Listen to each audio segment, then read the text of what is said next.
नमस्कार, आप झारखंड का विशेष बुलेटिन देख रहे हैं आप और मैं सुष्मिता राज आपके साथ।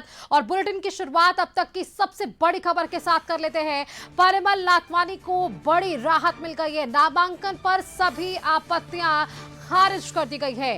राज्यसभा चुनाव में नामांकन पत्र वैध घोषित हुआ है। रिटर्निंग ऑफिसर ने नामांकन को स्वीकार कर लिया है। बता दें आपको कि नामांकन को लेकर no due certificate, share holding खुलासे और नाम में अंतर को लेकर आपत्ति दर्ज कराई गई थी और जांच के बाद फॉर्म 26 में खाली कॉलम को भी नामांकन रद्द करने का आधार नहीं माना गया है। आदेश में कहा गया है कि कोई भी आपत्ति जनप्रतिनिधित्व अधिनियम की धारा 36(2) के तहत नामांकन खारिज करने योग्य नहीं है।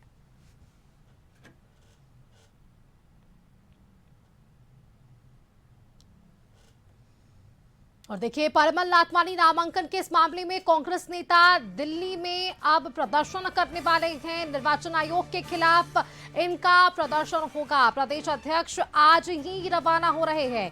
कल दोपहर तक सभी विधायक दिल्ली पहुंचेंगे। दिल्ली में राहुल गांधी से, अध्यक्ष से इनकी मुलाकात होगी।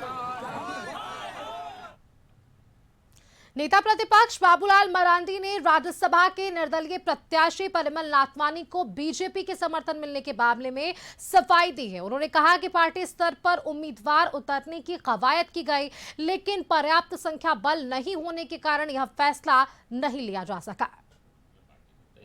एनडीए गठबंधन ने तय किया कि नहीं साहब, हमारे पास संख्या नहीं है तो हम निर्दलीय प्रत्याशी को हम सपोर्ट करें। इतना विलंब क्यों हो गया सर वो प्रत्याशी को यह डिसीजन लेने में? प्रत्याशियों कहाँ डिसीजन हो गया, वो तो तैयार थे। हम लोग कोशिश तो कर रहे थे ना। अनेक विधायकों से हम लोग हाथ जोड़ करके प्रार्थना कर रहे थे कि हमारी पार्टी को अब सहयोग करें। हानि जी ने जिस दिन नॉमिनेशन फाइल किया 8 तारीख को ही पूरा नॉमिनेशन को वैध माना गया। तो कांग्रेस पार्टी ने तो जानबूझ करके इसको इन्होंने समस्या को खड़ा कर दिया बीच में, क्योंकि कांग्रेस को पता है अच्छी तरह से चुनाव हम बुरी तरह से हार रहे थे। हम लोग आपने सुना किस तरह से प्रतिक्रिया सामने आई है बीजेपी की तरफ से, और दूसरी तरफ कांग्रेस अब रणनीति बना रही है प्रदर्शन की। अधिक जानकारी के लिए राजधानी रांची का रुख कर लेते हैं। हमारे साथ संवाददाता राहुल वहां से जुड़ रहे हैं।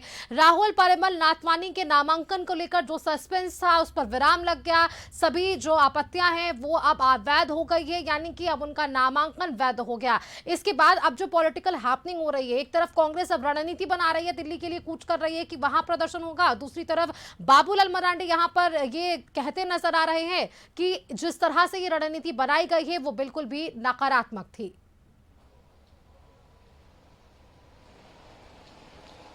देखिए, जिस तरीके से परिमल नाथवानी के नामांकन को लेकर कल से ही एक राजनीतिक चर्चा का विषय बना हुआ था कि क्या परिमल नाथवानी चुनाव लड़ पाएंगे या नहीं, उस पर तो अब विराम लग गया। लेकिन एक बात यहाँ पर साफ होती दिखाई दे रही कि जिस तरीके से कांग्रेस और जेएमएम का जो रास्ता था राज्यसभा का, वो परिमल नाथवानी का अगर नामांकन खारिज हो जाता तो पहुंचने के लिए काफ़ी आसान था।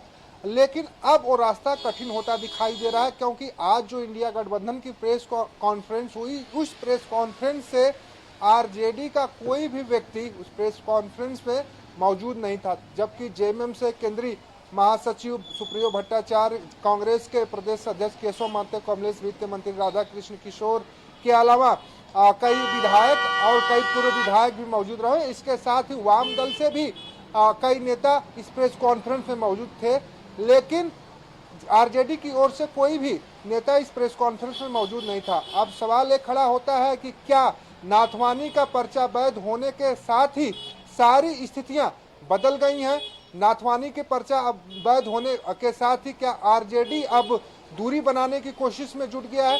क्योंकि स्थिति जो दिखाई दे रही थी पिछले 24 घंटे से कि लगातार ये चर्चा चल रही थी क्या नाथवानी उम्मीदवार होंगे या उनका नामांकन रद्द कर दिया जाएगा। लेकिन जैसे ही रिटर्निंग ऑफिसर की ओर से ऑर्डर जारी किया गया और ऑर्डर में साफ लिखा गया कि धारा 36 के तहत कोई भी ऐसा मामला नहीं बनता है कि जिसके तहत निर्दल उम्मीदवार परिमल नाथवानी का नामांकन रद्द किया जाए, इसलिए इनका जो पर्चा है वैध माना जाता है। हालांकि निर्दल होने के साथ साथ बीजेपी का समर्थन भी परिमल नाथवानी को है और अब माना जा रहा है कि जो चुनाव है काफ़ी रोचक होने वाला है। इसी दरमियान जो कांग्रेस के विधायक हैं, प्रदेश अध्यक्ष है, दिल्ली जाएंगे और विरोध प्रदर्शन करेंगे। निर्वाचन आयोग के खिलाफ ये विरोध प्रदर्शन होगा और केंद्रीय निर्वाचन आयोग के सामने ये अपनी उपस्थिति दर्ज कराएंगे, आपत्ति भी दर्ज कराएंगे। लेकिन एक बात साफ होती दिखाई दे रही है कि जब आपत्तियां दर्ज कराई गई और आपत्तियों की जब जांच हुई, जब समय दिया गया उम्मीदवार को और समय रहते उम्मीदवार ने जवाब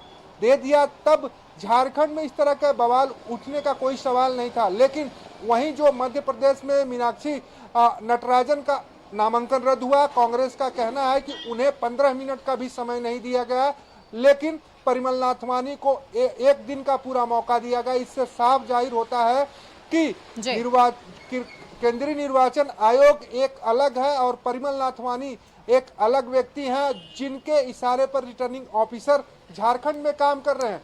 तो कह सकते हैं कि परिमल नाथवानी के साथ साथ जो रिटर्निंग ऑफिसर है झारखंड में राज्यसभा चुनाव कराने के लिए अधिकृत कराए बिल्कुल राहुल, तो कुल मिलाकर इससे ये जरूर समझा जा सकता है कि आज वैध जरूर हो गया इनका नामांकन, लेकिन अब भी इस पर राजनीति गर्म है। बहुत शुक्रिया राहुल आपका हमारे साथ जुड़ने के लिए।